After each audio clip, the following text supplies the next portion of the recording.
کیا وطر پڑھنا ضروری ہے؟ آپ کی پرانی ویڈیو دیکھیں تو یہی لگتا ہے کہ وطر نہیں چھوڑ سکتے. جی نئی ویڈیو سے بھی آپ کو یہی لگے گا. نہیں چھوڑ سکنے سے مراد, جس طرح میں کہتا ہوں کہ ننگے سر نماز نہ پڑھیں, اس کا یہ مطلب نہیں کہ میں کہتا ہوں کہ ننگے سر نماز نہیں ہوتی. میں کہتا ہوں ایک مسلمان کا شعار ہے کہ اس کا سر ڈھانپا ہونا چاہیے, ایٹ لیسٹ نماز میں تو اہتمام کرے.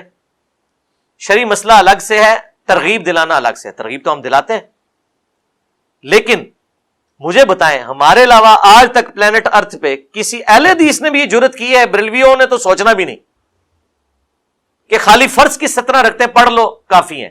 آج کی ویڈیوز نہیں, آج سے 10 سال پہلے کی بھی ویڈیوز دیکھ لیں. 2012-13 میں میری ویڈیو ریکارڈ ہوئی ہے, کیا فرض پڑھ لینا ہی کافی ہے؟ 1 ملین کراس ہوئی ہے. اس کے بعد تو ایچ ڈی ریکارڈنگز میں کئی ویڈیوز ملینز میں گئی ہیں. شروع سے ہی موقف ہے.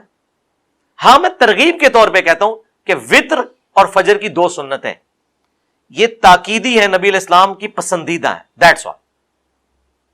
اس اعتبار سے نہیں کہ انہیں چھوڑنے والا کو گناہ گار ہے. وہ اس لیے کہ بخاری مسلم میں حدیث ہے, نبی علیہ السلام سفر میں بھی وطر کی نماز پڑھتے تھے, جہاں صرف فرض بھی 2 ہو جاتے ہیں, 4 2 لیکن وطر پڑھتے تھے. ابو داؤد ترمذی میں یہاں تک حدیث ہے کہ اگر کوئی شخص سویا رہ جائے یا بھول جائے تو جیسے ہی اسے یاد آئے وطر کی نماز پڑھ لے. اسی طریقے سے جامع ترمذی میں حدیث موجود ہے, وطر اللہ کا حق ہے مسلمان پہ, تمہاری مرضی 5 پڑھ لو, 3 پڑھ لو, 1 پڑھ لو. تو یہ ترغیب کے پوائنٹ آف ویو سے. صحیح مسلم میں حدیث ہے, نبی علیہ السلام نے فرمایا کہ فجر کی 2 رکعتوں, فجر کے فرض پڑھنے سے پہلے 2 رکعتیں پڑھنا مجھے دنیا اور جو کچھ دنیا کے اندر ہے اس سب سے بڑھ کر محبوب ہے. مجھے بتائیں اتنی بڑی فضیلت فجر کی 2 سنتوں کی, تو یہ ترغیب کے پوائنٹ آف ویو سے کہا جاتا ہے.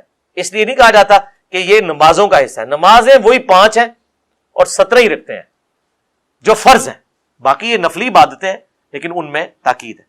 جامعہ ترمذی میں, سنن دارمی میں مولا علی کا قول ہے وطر سنت ہے, سنت ہے, سنت ہے, 3 دفعہ فرمایا, اس لیے کہ کوئی اسے فرض نہ بنا لے, اور 4تھی دفعہ فرمایا لیکن اسے مت چھوڑو. تو انجینئر علی صاحب جو بات کر رہے ہیں, مولا علی نے بھی یہی بات کی ہے کہ اے سنت ہے پر نہ چھڈو, افضلیت ہے.